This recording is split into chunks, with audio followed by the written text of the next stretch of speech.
자, 우리 정치권 얘기해 보겠습니다. 오늘 아침 국회의장과 3당 원내대표가 모였습니다. 그런데 10분 만에 판이 깨졌습니다. 우리 국민들 앞에 보여준 우리 리더들의 모습은 정말 이랬습니다. 자, 그러니까 책임 총리제로 가자던 여당과 아니다, 화끈하게 거국내각제로 가자라고 했던 야당이 있었습니다만 어제 여당이 야당의 뜻을 받아들였거든요. 그 후로부터 상황이 생기고 있습니다. 오늘 오전에 있었던 장면 여러분께 소개합니다.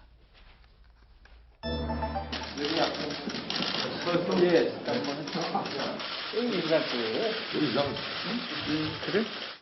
특검 저희 당 수용하겠다고 했습니다. 거국내각 수용하겠다고 했습니다. 도대체 뭘 어떻게 하자는 겁니까? 어떻게 이러한 국가적인 위기를 볼모로 해서 정치 공세적인 그런 자세로만 일관해도 되겠습니까? 저는 그런 식의 말씀이었습니다. 저는 더 이상 여기서 내가 얘기할 수 없습니다. 뭐 하는 거지? 반성은 없이 오자마자 정치공세요. 정치공세 누가 먼저 했어? 정 대표 이리 와. 우리는 다 수용했으니까 밥을 주시죠, 밥을. 그래서 우리 셋이 하자고 했잖아. 박수환 국장, 일단 저 이 영상 제가 보면서 하나 첫 번째 드는 생각은요. 네. 원래 이렇게 저런 최고위층 정치인들이 서로 반말하나요?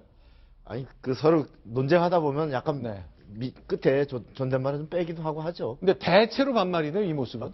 지금 아마 서로 그 좀 격앙된 분위기도 반영하는 것 같고요. 네. 품격을 따지기보다는 본인이 하고 싶은 말 하는데 집중하는 것 같은데 지금 정진석 원내대표로서는 이제 자, 맨 처음에 개헌도 사실 뭐 여당에서도 나왔지만 야당에서 개헌 얘기 한참 해오던 얘기 네. 개헌하겠다고 이제 우리가 대통령도 했는데 지금 이건 음모다라고 또 야당이 걷어찼지. 그다음에 또 특검. 이 최순실 이거 검찰 수사 못 믿겠다 그래서 오케이 특검 하자고 했는데 이것도 무슨 그 상설특검법으로 안 된다라면서 계속하면서 결국 깨졌죠.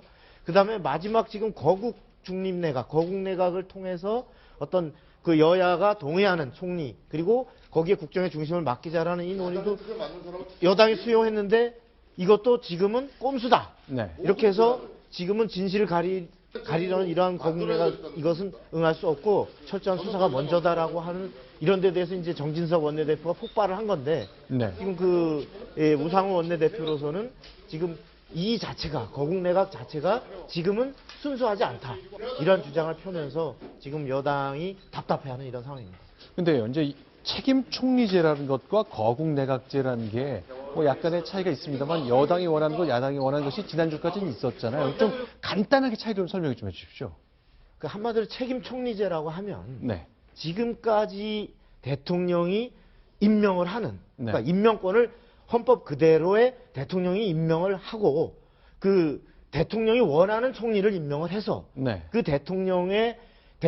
총리의 뜻을 의논을 해서 하되 사실상 대통령의 뜻이 관철이 되는 이러한 내각을 구성하고 아, 장관을 대통령 마음대로 뽑았다 그 얘기죠. 마음대로는 아니지만 총리의 네. 제청권이 헌법상 있습니다만 그거다 원래 형식적이었던 거 아니에요? 예, 그것을 좀 더 실질화한다면 네. 어쨌든 총리의 건의를 받되 결정을 대통령이 해서 어떤 그 모든 국정을 할 때도 총리의 헌법적으로 돼 있는 어떤 국정 통할권을 좀 실질적으로 하자. 네. 그러니까 이런 거 정도가 책임 총리제라면 네. 그 지금 그 중립내각은 거국내각은 현재 헌법을 무너뜨릴 수는 없지만 네. 사실상의 그 총리 추천권 이런 것을 야당에게 주는 겁니다. 사실은 그러니까 여야가 합의한다 그러지만 네. 대통령의 뜻대로가 아니라 여야가 합의하는 이러한 총리를 받아서 그 총리가 또 내각을 그 장관들이 인선할 때도 네. 총리가 실질적인 추천권을 행사하는 네. 이런 형태를 얘기하기 때문에 상당히 다르다고 봐야 돼요. 근데 궁금한 게요. 그렇다면 저도 어제 저 소식 듣고 깜짝 놀랐는데 여당이 대통령을 버린 듯한 인상을 갖거든요. 자, 그러니까 사실상 식물 대통령으로 계십시오.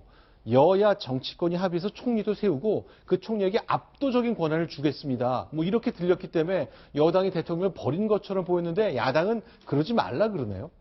야당은 진정으로 여당이 대통령을 버렸다고 생각하지 않고 네. 어떤 거국 내각이라는 미명 아래 사실상의 여당이 또 박근혜 대통령이 원하는 총리 중에서 야당이 비교적 뭐 어느 정도 동의할 법한 이런 정도로 해서 사실상 박 대통령이 여전히 그 대통령으로서의 국정을 네. 실질적인 권한을 행사하겠다라는 이런 하나의 속임수를 현재 보고 네. 있는 것 같습니다. 예. 자, 일단 심 교수 대기 어떻습니까? 일단 뭐 책임 총리직이건 거국 내각이건 야당이 과반을 차지한 국회에서는 임명 동의 받으려면 야당이 원하는 총리 아니면 될 수 없잖아요. 지금 이 문제가 오늘 네. 이렇게 정진석 그 대표가 박차고 네. 나간 거는 제가 보는 판단에서는 이렇습니다. 결국은 정진석 대표가 박차고 나간 것은 네. 잘못이지만 네. 그렇지만 새누리당의 생각을 표현한 건 맞아요. 네. 아주 솔직하게 좀 거친 방법으로. 네. 그리고 야당 입장에서 특검 내지는 거국 내각을 주장했다가 네. 지금 와서 안 받겠다고 한 이유는 네. 뭐냐? 네. 제가 볼 때는 생각보다는 이 문제가 네. 훨씬 더 야당한테 유리한 그런 호재라는 것을 당시 첫 네. 보도 나올 때는 충격 때문에 네. 제가 볼 때는 야 이거 특검도 해야 되고 네. 거국 내각도 구성하라고 그랬지만 시간이 지나면 지날수록 훨씬 더 이게 야당한테 호재다. 네. 대통령을 그야말로 꼼짝달싹 못하게 할 수 있는 네. 그런 호재라는 것 때문에 거국 내각을 만들게 되면 어떻게 되겠습니까? 야당이 거기에 발을 담궈야 되거든요. 네. 당연히 협의도 해야 되고 그러면 오히려 야당의 이미지라든가 이런 것들이 사그라들 수도 있고 그다음에 공격하기도 좀 어려워지고 그야말로 속된 표현을 한다면 네.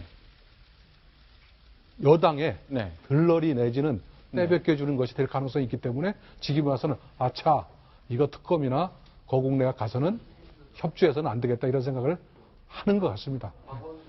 그러니까 일단 대통령이 사실은 이제 정상적으로 힘을 발휘가 굉장히 어려울 것 같습니다. 당장 이번 주 월요일이면 매주 월요일에 대통령 주재 수석비서관 회의 했거든요. 대통령 뭐 10분, 20분, 30분에 걸쳐서 자신의 메시지를 사회를 향해 던졌는데 월요일 대수비, 화요일 국무회의 때 앞으로 대통령이 국민들한테 이래야 합니다. 이렇게 가겠습니다 하고 얘기하기가 굉장히 어려워진 거 아닙니까? 당연하죠. 제가 볼 때는 네. 대통령의 어떤 그 메시지 중에 이제 네. 예를 들어서 신뢰니 네. 그렇죠? 그런 단어 넣기가 참으로 어렵습니다. 그렇죠? 네. 그렇다면 결국 대통령을 대신해서 국무회의를 주재하고 그래서 우리 정부의 생각을 국민들한테 전달할 그 입이 필요하지 않습니까? 그렇다면 그것이 책임 총리가 됐건 거국 내각 체제에서의 그 총리가 됐건 그 사람이 되어야 될 것 같은데 이렇게 이름은 물망이 오릅니다만 실제 대통령이 어떤 선택을 할지 그야말로 대통령 마음이잖아요.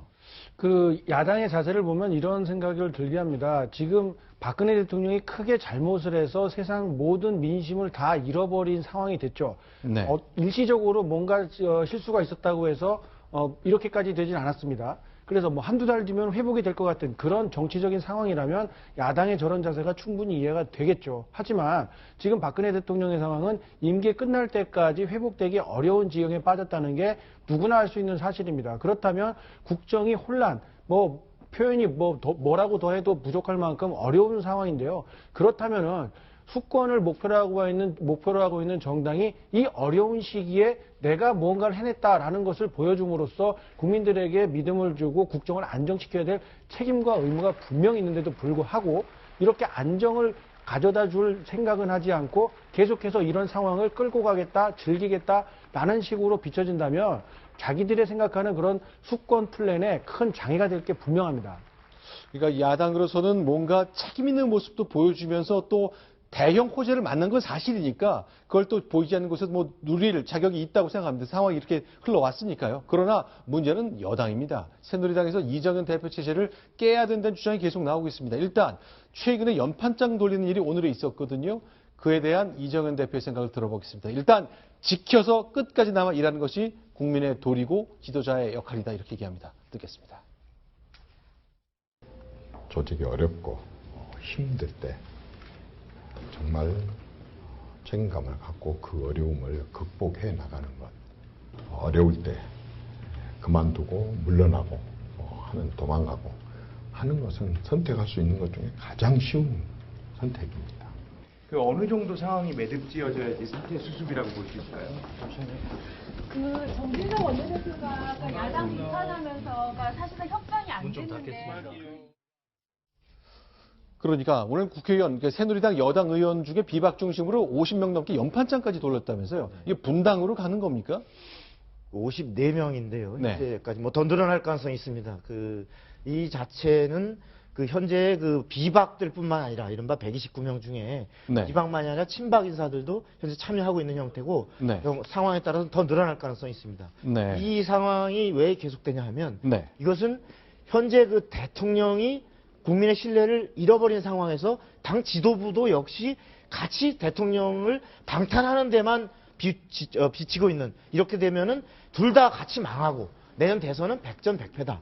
이런 위기의식이기 때문에 만일에 획기적인 전환이 없다면, 다시 네. 말해서 대통령의 극적인 변화, 지금보다 더 분명한 변화, 국민의 신뢰를 회복하기 위한 조치들, 그리고 당 지도부의 변화가 따르지 않는다면 아마도 규모가 차이가 있을지언정 일부의 이탈 같은 것은 불가피해 보이는 이런 상황 같습니다. 네. 저기 새누리당의 움직임을요. 지금 네. 방금 얘기 나온 것처럼 야당하고 관계에서도 좀 저는 볼 필요가 있다고 간단히 말씀드리고 싶은데 네. 야당을 움직이려면 새누리당이 바뀐 모습, 대통령이 바뀐 모습을 보여주지 않으면 야당을 압박하기 어렵습니다. 그러니까 대통령이든 새누리당이든 국민이 원하는 것 훨씬 이상으로 뭔가를 바꾸려고 노력하는 모습을 보여줘야지만이 비로소 야당이 야 이거 국민의 민심이 다시 또 네. 바뀌는 새누리당, 바뀌는 대통령한테 가면 곤란하다라는 생각을 갖게끔 네. 굉장히 새누리당과 대통령이 정말로 진짜 뼈를 깎는 그런 반성과 변화를 추구하면 네. 비로소 그때 야당도 견인할 수 있다. 저는 그렇게 봅니다. 알겠습니다. 일단 당으로서도 이제 중대한 상황입니다. 결국 저희가 그 반복해 말씀드립니다만 과연 이런 위기 국면에 대한민국이 위기를 맞은 이 시점에 어느 지도자가 어떤 선택을 하고 어떤 메시지를 내놓느냐, 과연 미래를 누구한테 맡겨야 될지 보는 시금석이 될 것이 분명합니다. 여러 지도자들의 선택 주목해 보겠습니다.